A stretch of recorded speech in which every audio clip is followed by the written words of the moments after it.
আজকে কথা বলবো শিশুদের মাথার আকৃতির পরিবর্তন নিয়ে এবং এই আকৃতির পরিবর্তন হলে কোন চিকিৎসকের পরামর্শ নেবেন সেই সব বিষয় নিয়ে কথা বলবো। আমি ডাক্তার মোহাম্মদ নেফার রহমান, সহকারী অধ্যাপক পেডিয়াট্রিক নিউরোসার্জারি বিভাগ, National Institute of Neurosciences and Hospital এবং chief consultant Bangladesh Paediatric Neuro Care Centre. মাথার আকৃতির পরিবর্তন হলে আপনি আপনার বাচ্চাকে কোন চিকিৎসকের কাছে নিয়ে যাবেন এটা জরুরি। সাধারণত জন্মগত সমস্যার কারণে মাথার আকৃতির দেখা যাচ্ছে সামনের দিকে কখনো লম্বাটে হয়, চ্যাপ্টা হয়, বিভিন্ন ধরনের আকৃতি নিয়ে আমাদের কাছে শিশুরা এসে থাকে আর কি।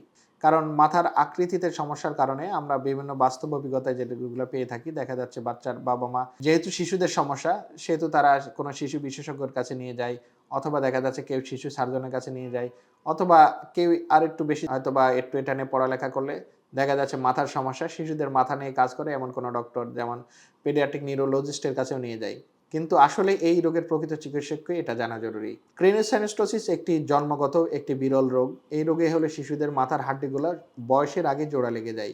জোড়া লাগার কারণে দেখা যাচ্ছে শিশুদের ব্রেনের প্রকৃত বিকাশ ঠিকমতো হতে পারে না এবং মাথার আকৃতিটা এলোমেলো হয়, একটু দেখতে খারাপ লাগে। সুতরাং এই রোগের চিকিৎসা সাধারণত অপারেশনের মাধ্যমে চিকিৎসা করা হয়।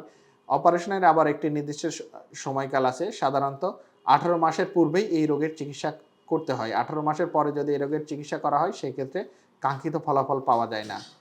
সুতরাং ক্রেনিওসাইনোস্টোসিস হলে যেহেতু অপারেশনের মাধ্যমে চিকিৎসা করা হয়, সুতরাং যেসব চিকিৎসক শিশুদের ব্রেন নিয়ে কাজ করে এবং স্কাল নিয়ে কাজ করে বা মাথা নিয়ে কাজ করে এবং অপারেশনের মাধ্যমে চিকিৎসা করে থাকে, সেসব চিকিৎসকই এই রোগের প্রকৃত চিকিৎসক।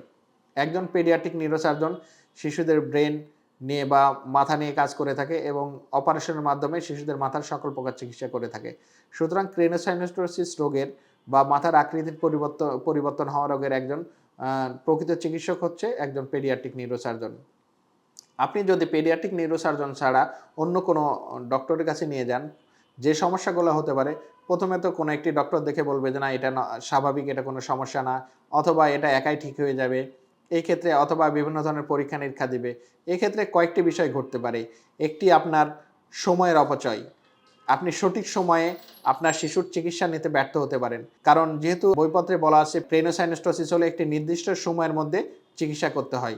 যেহেতু নির্দিষ্ট সময়ের মধ্যে চিকিৎসা করতে হয়, আপনি যদি বিভিন্ন ডক্টরের কাছে ঘুরে ঘুরে সেই সময়টা পার করে আসেন, তাহলে দেখা যাচ্ছে পরবর্তীতে চিকিৎসা নিলে আপনার বাচ্চার সুস্থ হওয়ার সম্ভাবনা অধিকাংশ ক্ষেত্রে কমে যায়। আরেকটি যে বিষয় আপনি ক্ষতির সম্মুখীন হতে পারেন সেটি হলো আপনি যদি অন্যান্য ডক্টরের কাছে ঘোরেন, সেক্ষেত্রে যেহেতু তারা এই রোগের প্রকৃত চিকিৎসক নয়, সেই ক্ষেত্রে তারা বিভিন্ন রকমের পরীক্ষা দিয়ে পরীক্ষা নিরীক্ষা করে হয়তো বা এটা নির্ধারণের চেষ্টা করতে পারে, অথবা আপনাকে কোন ডক্টরের কাছে পাঠাবে সেজন্য তারা কোনো পরীক্ষা নিরীক্ষা আপনাকে দিতে পারে।